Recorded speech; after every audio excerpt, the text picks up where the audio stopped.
The Midnight Hauntings.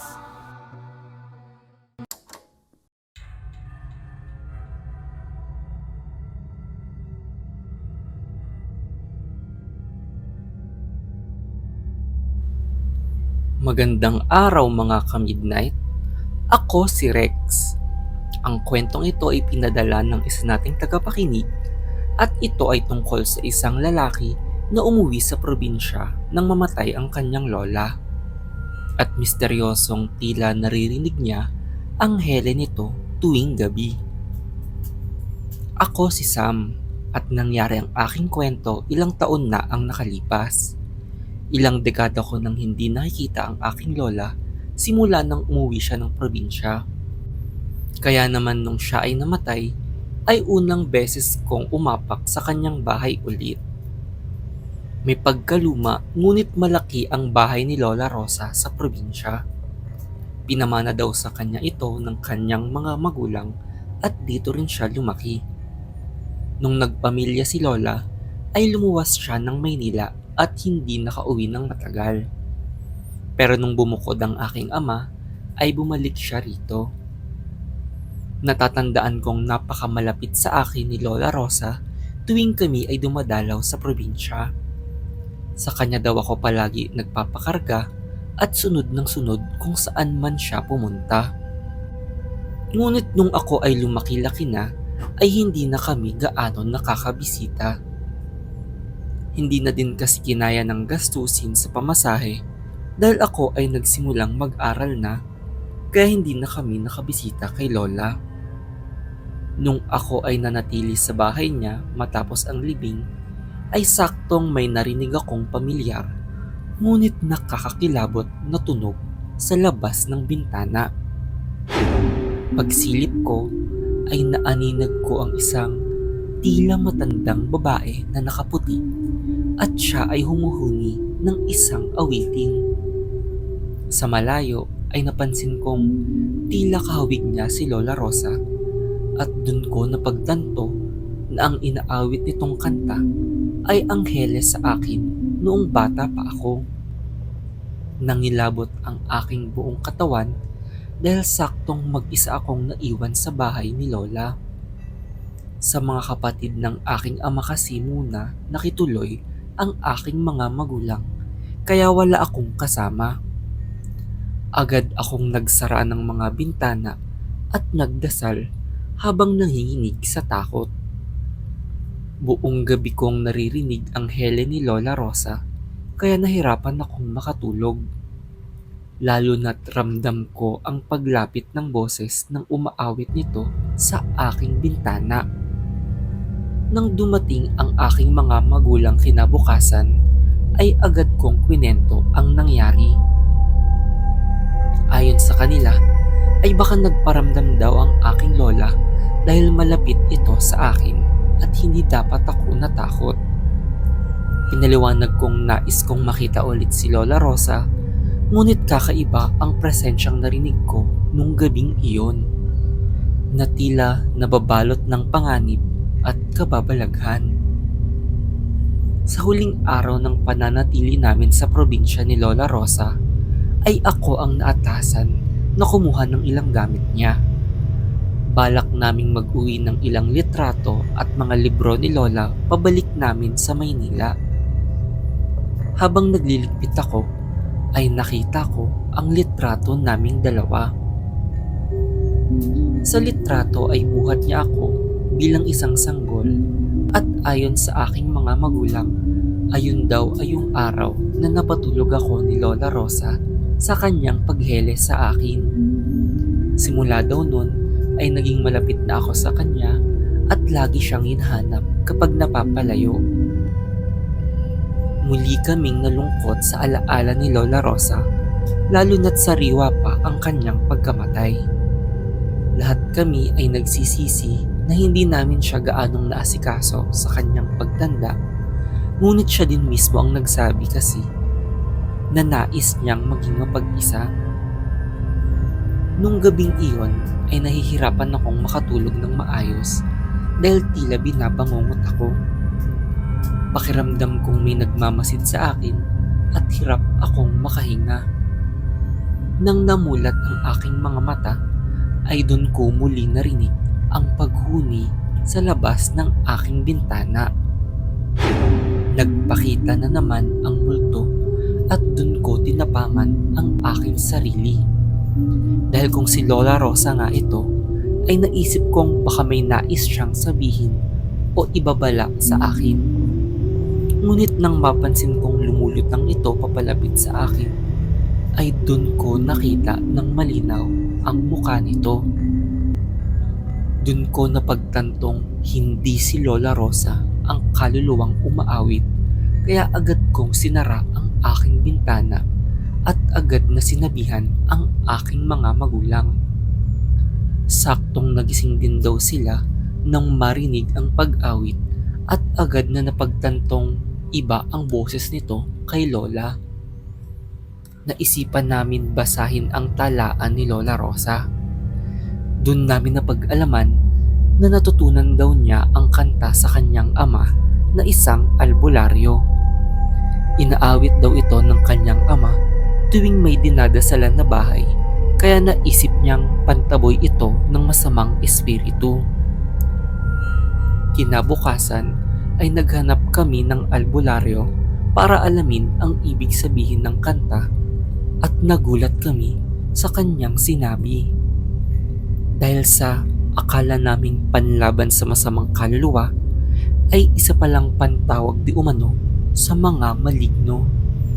Kinakanta daw ito bago magbasbas ng pantaboy.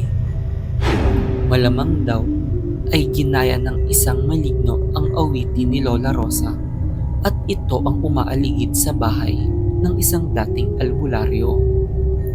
Malamang ay nawala na daw ang basbas ng proteksyon sa bahay simula nang pumanaw si Lola, kaya nagbalik ang masasamang espiritu dito. Ang pagkanta daw ng awiting iyon ay para sumapi sa kinakantahan ang masamang espiritu upang hindi ito makatakas. Kadalasan ay sa manok ito inaawit para dun mapunta ang kaluluwa at tapos ay bigla itong kakatayin. Ayon sa albularyo ay nangangani daw ang aking buhay. Dahil sa ilang beses akong kinantahan ni Lola Rosa, ay baka yun ang dahilan kung bakit ako sinusundan ng engkanto. Nais ako nitong sapian di umano at humuhuni siya para sakupin niya ang aking kaluluwa kapag siya ay nakalapit sa akin. Mabuti na lang ay tinulungan kami ng albularyo. Nagsindi kami ng napakadaming kandila para gumawa ng ritual na hindi na ako sundan pa ng masamang espiritu at para maalis na ang epekto ng awitin ni Lola Rosa. Matapos nun ay hindi na kami bumalik pa sa probinsya at tahimik nang nanalagi sa Maynila. Dun ko napagtanto na may kapangyarihan din pala ang inaakala nating basta awitin lang. Hindi natin alam na ang magandang himig na naririnig natin ay may dala palang kababalaghan, tulad ng hele ni Lola.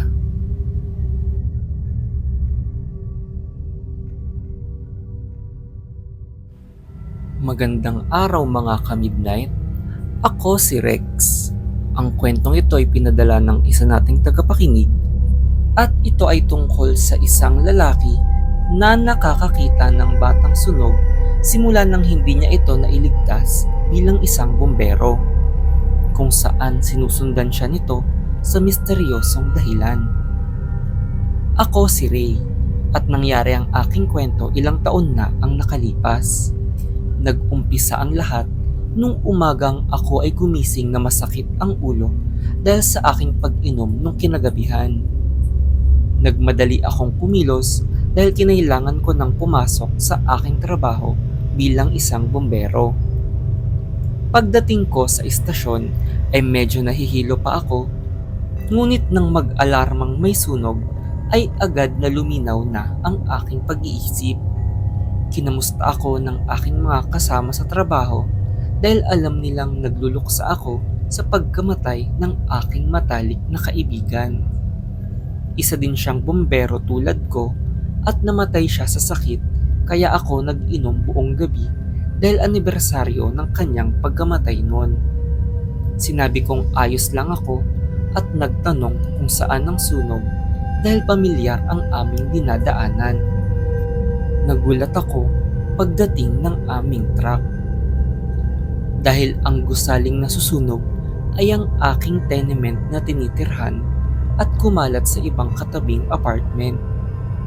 Nagmamadali kaming puksain ang apoy, ngunit sa lakas nito ay hindi na namin kayang apulahin ang mga nasa pinakataas na palapag.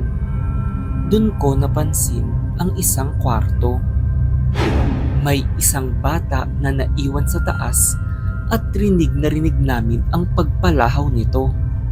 Sinubukan naming akyatin ang kanyang palapag, ngunit naubusan kami ng tubig at kinailangan mag-intay ng panibagong truck ng bumbero. Sa kasamaang palad ay hindi ito umabot at nasunog ang bata. Lahat kami ay nangilabot sa nangyari at hindi makapaniwala sa sinapit ng bata. Marami sa amin ang sumuka at umiyak matapos kunin ang nasunog nitong katawan. Ang pinaka nakakaawa pa ay ang paghabulgol ng ina nito habang yakap ang sunog na katawan ng kanyang anak. Buong gabi akong hirap matulog sa aking pansamantalang tinutuluyan. Hindi ko inakalang mawawalan din ako ng tirahan ng biglaan. Ngunit higit sa lahat ay sinisisi ko ang aking sarili dahil hindi ko naagapan ang sunog sa sariling gusali na tinitirhan ko. Ayon din kasi sa investigasyon ay nung umaga lang din nangyari ang sunog at nagmula daw ito sa rooftop kaya wala agad nakapansin. Naisip kong kung ako ay hindi nagmadali sa pagpasok ay baka ako mismo ang nakaapula ng sunog at nailigtas pa sana ang bata. Nakaukit sa aking isipan ang panaghoy ng bata bago siya mamatay, pati na ang naging kalunos-lunos na itsura nito matapos malapnos ang kanyang balat na nangitim na sa sobrang pagkatusta. Naisip kong libangin ang aking sarili at nakitulog muna sa aming istasyon. Habang natutulog ako, ay nakaramdam ako ng init sa aking likuran at pakiramdam ko ay may tila nakatitig sa akin habang ako ay nasa kama. Paglingon ko ay tumambad sa aking harapan ang batang nasunog at paghawak nito sa akin ay biglang nagbago ang aking paligid. Tila napunta ako sa kwarto kung saan nasunog ang bata at umiiyak ito habang humihingi ng tulong sa akin. Nang subukan kong lapitan ng bata ay bigla itong sumigaw na sinisisi ako sa nangyari sa kanya at ako daw ang may kasalanan ng lahat. Nang matauhan ako ay dun ko napagtantong binabangungot lang ako, ngunit ramdam ko pa din sa aking braso ang init ng paghawak sa akin ng bata. Nanginginig ako sa takot at napaiyak sa bigat ng aking damdamin dahil sa pagsisi sa akin ng bata sa kanyang pagkamatay. Nagpaalam ako na hindi na muna ako tutuloy sa istasyon at pinagpahinga muna ako ng ilang araw ng aking kapitan. Nakwento ko din kasi ang aking bangungot at mas mabuti daw na sa iba muna ako tumuloy para hindi maalala ang kaganapan sa sunog. Ilang gabi akong nakituloy sa aking kakilala at nagagambala pa din ako ng bangungot tungkol sa batang namatay. Nung una ay akala kong sa utak ko lang ito nangyayari, ngunit napapansin kong may mga marka ako ng paso na lumalabas sa aking katawan. Nang bumalik ako sa aking trabaho ay kinakabahan ako dahil sa trauma ng aking huling responde. Pagtunog pa lang ng alarma ay kinondisyon ko na ang aking sarili hanggang sa pagdating sa sunog. Habang nag-aapula ng apoy, ay bigla akong nakaramdam ng init sa aking likuran. Naramdaman ko ang pamilyar na kapit sa akin ng bata at paglingon ko ay tumambad ang naaagnas nitong itsura sa aking harapan. Sa lakas ng apoy sa aking paligid ay hindi na ako nakahingi ng tulong at biglang hinimatay. Doon pinakita sa akin ng bata ang tunay na nangyari nung sunog. Naalala kong naisipan kong magluto ng ihaw nung gabing iyon dahil paborito itong kainin ng aking yumaong kaibigan. Sa may rooftop ako nag-ihaw para hindi mangamoy lalo na't wala namang tao masyado doon. Doon ko naisipan na lunurin ang aking kalungkutan sa pag-inom. Hindi ko namalayan na may nagmamasid pala sa akin na isang bata habang ako ay nagluluto at nakatitig ito ng mapaglaro sa apoy ng ihawan. Nung ako ay bumaba na para matulog ay hindi ko pala napatay ng maayos ang baga at ito ang nilaro ng bata na nagdahilan ng sunog. Matapos kong matauhan ulit ay umuwi ako sa aking nasunog na tahanan at nagsindi ng kandila sa tapat ng gusali para ipagdasal ang kaluluwa ng bata na biktima ng sunog. Isa sa pagsisisi ko ay hindi ko man lang nalaman ang kanyang pangalan nung siya ay nabubuhay pa. Humagulgol ako buong magdamag dahil sa aking kapabayaan ay may namatay. Sinigurado ng aking kapitan na hindi ko kasalanan iyon dahil ang bata ang naglaro ng apoy, ngunit hindi ko maalis sa isip ko na sana ay naging mas maingat ako sa aking ginawa nung gabing iyon. Ilang taon na ang lumipas at dala-dala ko pa din ang pagsisisi. Maging leksyon sana ito na maging maingat tayo palagi lalo na sa mga bagay na maaaring magdulot ng panganib. Dahil lahat tayo ay pwedeng magkamali at magpabaya. Kahit na tulad kong isang bumbero.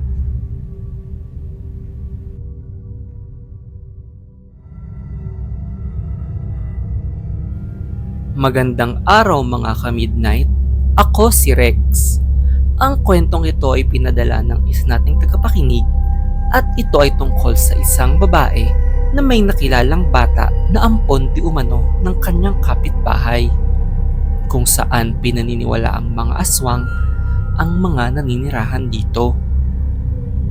Ako si Jenna at nangyari ang aking kwento ilang taon na ang nakalipas. Tahimik ang pamumuhay naming mag-asawa sa probinsya nung una at balak naming bumuo ng pamilya, ngunit hindi kami magkaanak. Nagbago ang lahat nang may lumipat na mag-asawa sa aming bayan. Pinaniniwalaan ng karamihan sa amin na may pagkaaswang ang mag-asawa dahil simula nang sila ay lumipat ay maraming nababalitang namamatay sa aming bayan. Ang alam ko ay 2 lang silang lumipat, kaya naman laking gulat ko nang may kumatok sa aming bahay. Isang batang babae ang nagpakilala bilang Mia at ayon sa kanya ay lumayas siya sa mga umampon sa kanya. Itinuro niya ang bahay ng aming bagong kapitbahay at sinabing tumakas siya dito at nais niyang magtago sa amin kung aming papayagan. Nag-alala ako at agad na sinabihan ng aking asawa na tulungan si Mia dahil halata sa itsura ng bata na mukha itong hindi naaalagaan ng maayos. Pumayag naman ng aking asawa at agad na kinalma ang bata. Nang tanungin namin siya ay nagulat kami sa kanyang sinabi. Dahil mga aswang daw ang umampon sa kanya at tumakas siya dito dahil balak na daw nilang ipamana sa kanya ang pagkamaligno nila. Dinakip daw siya ng mga ito sa kabilang bayan matapos niyang makitang patayin ang kanyang tunay na mga magulang. Tumindig ang balahibo sa aking katawan at nagdasal na hindi kami puntahan ng mga kapitbahay nung gabing iyon. Sa takot din kasi ni Mia ay nagtago siya sa ilalim ng kama at nagtalukbong ng kumot para daw hindi siya maamoy ng mga umampon sa kanya. Kinabukasan ay nagulat kami nang mabalitaang narinig daw sa buong bayan ang nakakahilakbot na alulong kinagabihan. Tila may mga tumatakbo daw ng mabangis na hayop sa kakahuyan na para bang may hinahanap. Dun ko napagtanto na iyon ay ang mga umampon kay Mia. Ilang linggo ang lumipas at nagplano ako kung paano poprotektahan si Mia sa mga aswang kung sakaling mahanap siya ng mga ito. Naisip kong hindi habang buhay ay makakapagtago si Mia sa amin. Agad kong sinabi kay Tonton na nais kong tulungan si Mia. Buo din ng loob ni Tonton na tulungan ng bata, lalo na't napalapit na ito sa amin. Trinato na namin siyang sariling amin dahil dumating siya sa aming buhay kung kailan nais naming magkaanak. Kaya naman ginawa namin ng paraan para maprotektahan siya. Gabi-gabi kaming naglalagay ng asin sa paligid ng aming bahay para hindi kami lapitan ng aswang. Nagsabit din kami ng mga binasbasang mantika para maalerto kami kung lalapit ang mga ito. Tuwing nakakarinig kami ng kaluskos sa gabi ay tinatago namin agad si Mia. Ngunit halata sa kanyang mga mata ang takot at doon namin napagtanto na hindi mawawala ito hanggat kami ay hindi nakakaalis sa aming lugar. Doon naisip ni Tonton na baka dumating ang panahon na kailangan naming lumaban. Kaya naman nilabas ni Tonton ang kanyang itak para handa kami sa pagkakataong matunton nila si Mia. Balak na din naming lumipat ng tirahan nun at nagsabi kami sa iba naming kapitbahay. Lingid sa aming kaalaman ay nakatunog na pala ang mga umampon kay Mia. Napansin namin na umaaligid sila sa aming bahay nang mapansin ni Tonton na nagalaw ang asin na nakapalibot sa aming bahay. Doon namin napagtanto na malamang ay naghinala ang mga ito dahil bigla kaming naglagay ng mantika at proteksyon sa paligid ng aming tirahan. Agad kaming pinapasok ni Tonton sa loob ng bahay dahil hihingi siya ng tulong sa ibang kapitbahay namin. Pinag-ingat ko siya dahil baka sundan siya ng mga aswang at nagtalokbong lang kami ni Mia sa kwarto habang naririnig na umaaligid ang mga aswang sa labas. Nagyakapan kami ni Mia habang naririnig ang mga alulong sa labas ng bahay. Pakiramdam namin ay ilang oras nang hindi bumabalik si Tonton kaya nag-alala na kami. Maya-maya ay nakarinig ako ng kumakatok sa pinto at naisip sumilip ni Mia. Ngunit bago pa niya mabuksan ng pinto ay pinigilan ko siya dahil nakita ko sa bintana ang isang aswang na sumisilip sa loob. Maya-maya ay narinig ko si Tonton na sumisigaw para tawagin ang atensyon ng aswang. At doon bigla naming narinig ni Mia ang kanilang labanan.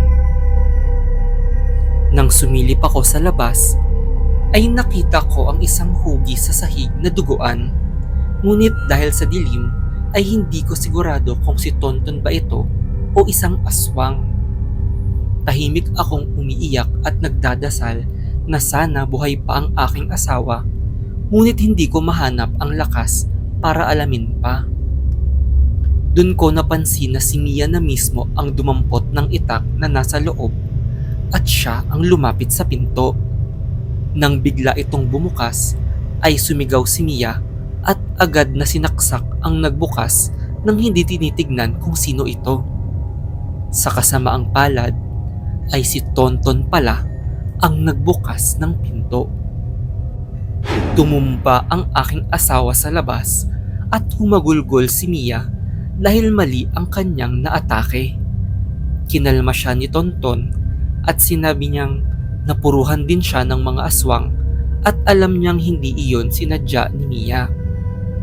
Binilinan lang niya kami na huwag iwan ng isa't isa at maging isang tunay na pamilya.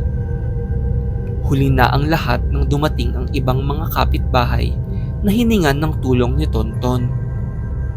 Agad na pinuntahan ang bahay ng mga aswang, ngunit nakatakas na ang mag-asawang nakatira dito. Nang ilamay si Tonton, ay nangako kami ni Mia na tutuparin ang hiling ng aking asawa. Ilang taon na ang lumipas at pinagmamalaki kong anak si Mia at patuloy kaming namumuhay ng tahimik. Hindi ko lang aakalain na ang pinapangarap naming anak ni Tonton ay magiging isang dating ampon ng aswang.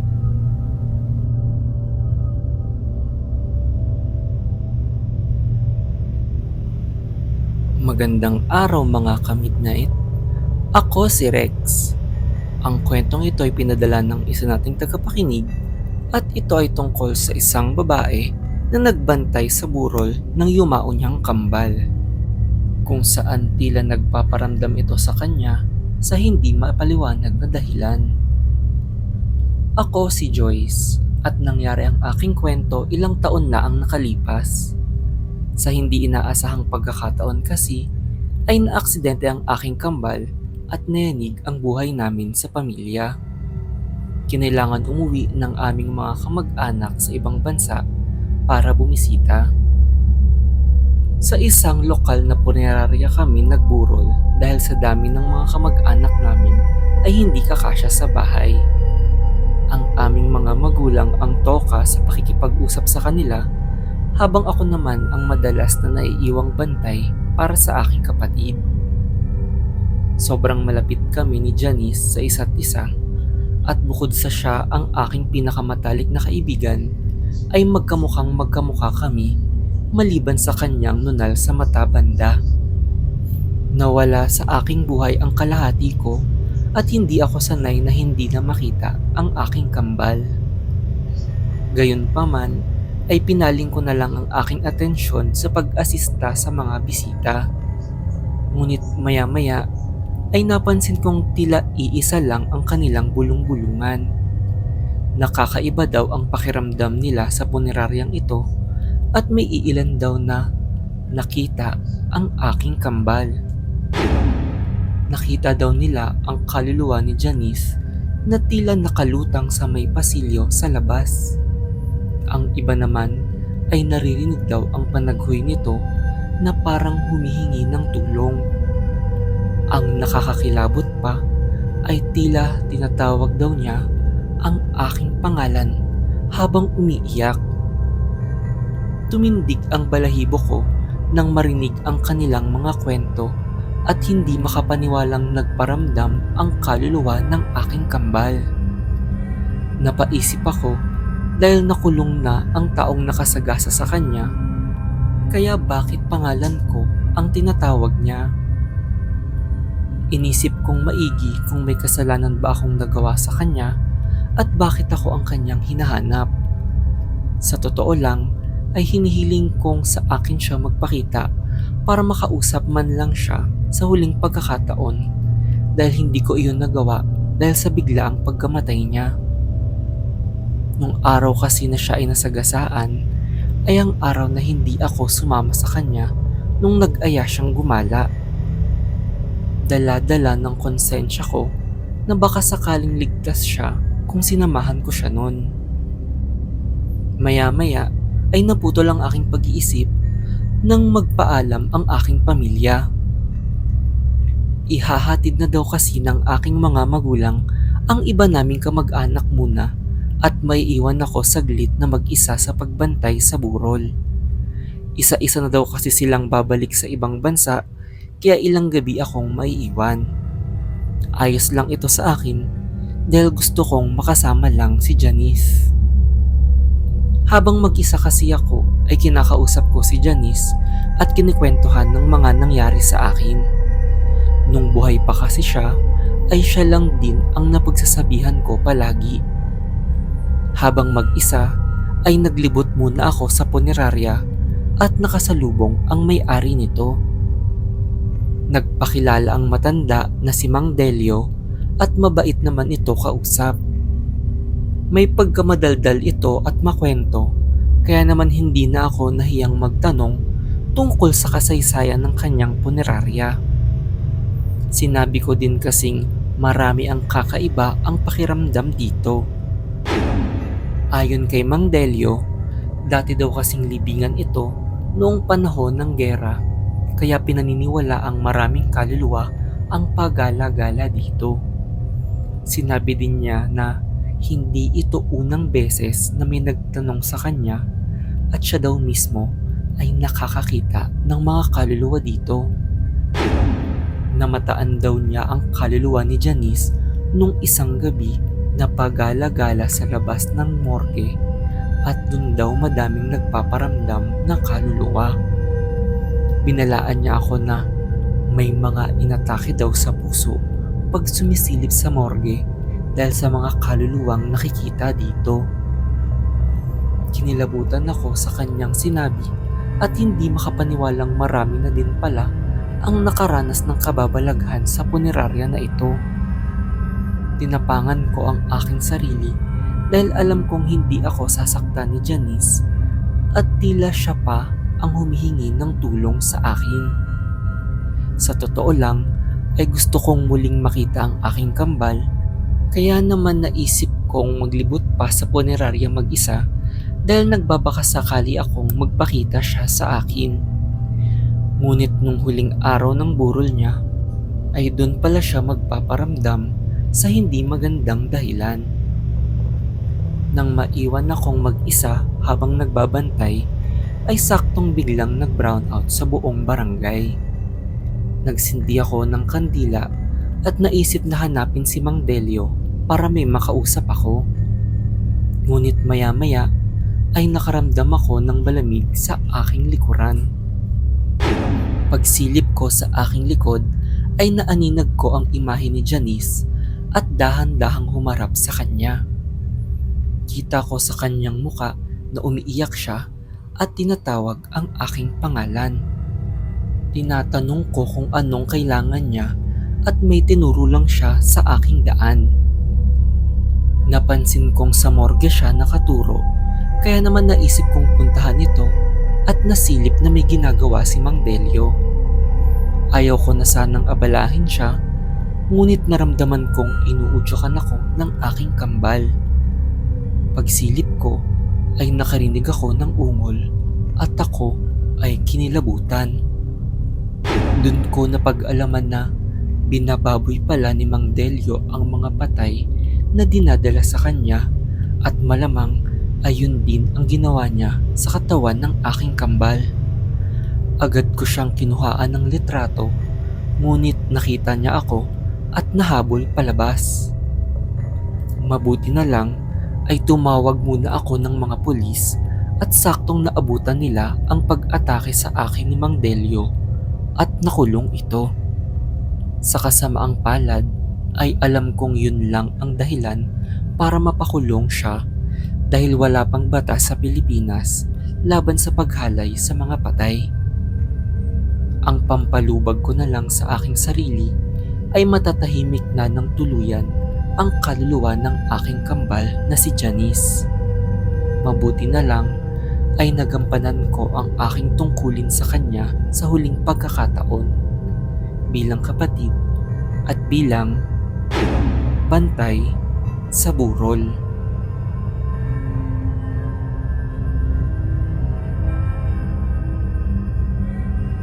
Magandang araw mga ka-midnight, ako si Rex. Ang kwentong ito ay pinadala ng isa nating tagapakinig at ito ay tungkol sa isang babae na laging bumibisita sa isang libingan para sa yumaong asawa niya, kung saan may nakikita siyang misteryosong babae na nakatira sa sementeryo.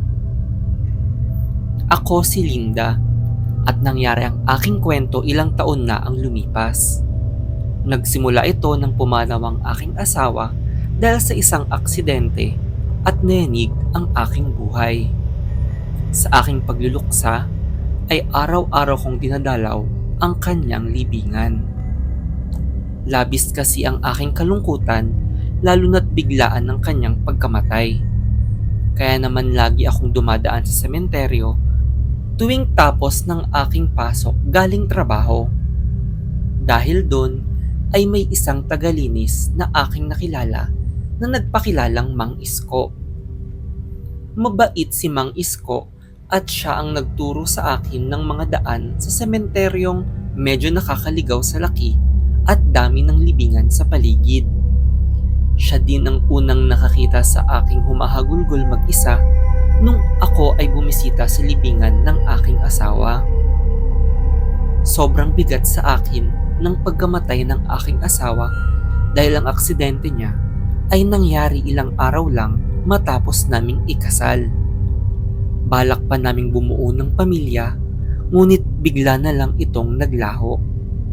Naputol ang aking pagninilay-nilay nang may mapansin. Nakakita kasi ako ng isang babae na tila nakatitig sa aking likuran habang ako ay umiiyak.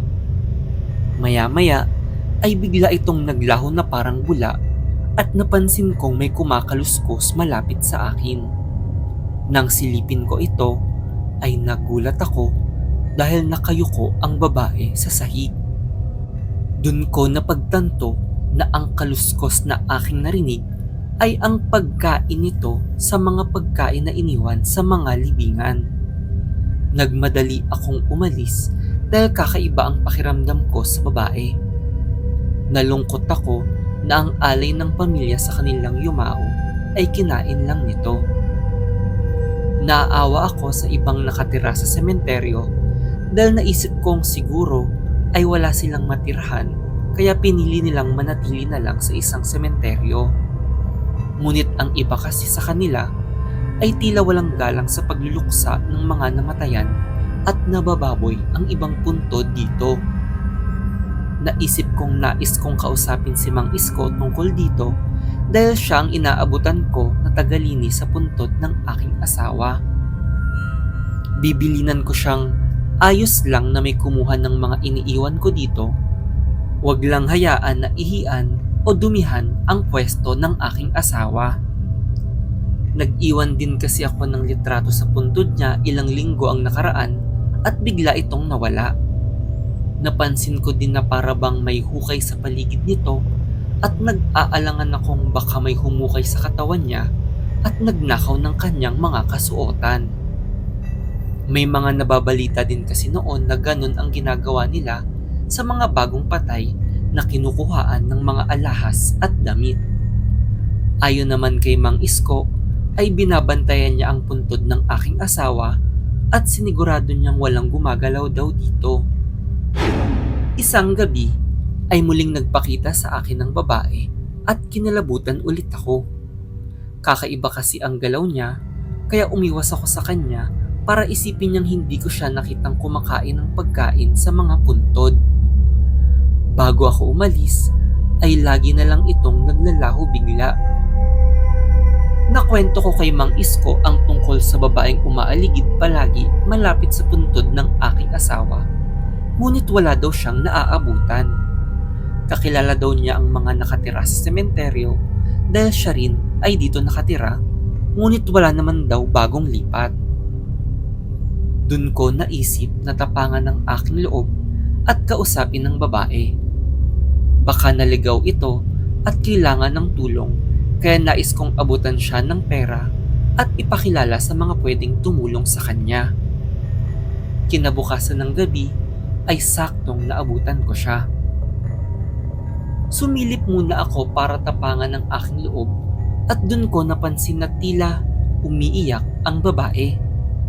Ngunit bago pa ako makalapit ay nakita kong nagkakalkal siya sa sahig. Nang lumapit ako ay nagulat akong binubungkal niya ang puntod ng aking asawa. Ang nakakakilabot pa ay tila naaagnas na ang balat nito nung ako ay lumapit. Dun ko napagtanto na isang kaluluwa na pala ang babae. Kaya din walang ibang nakakakita sa kanya ay dahil multo na pala ito. Umiiyak ang kaluluwa at humihingi ng tulong habang siya ay nagkakalkal sa lupa. Nanginginig ako sa takot, ngunit hindi ako makagalaw. Ang mas malala pa ay nang may mapansin ako sa hinuhukay nito. Dahil nakita kong may katawan ng isang babae sa ibabaw ng kabaong ng aking asawa.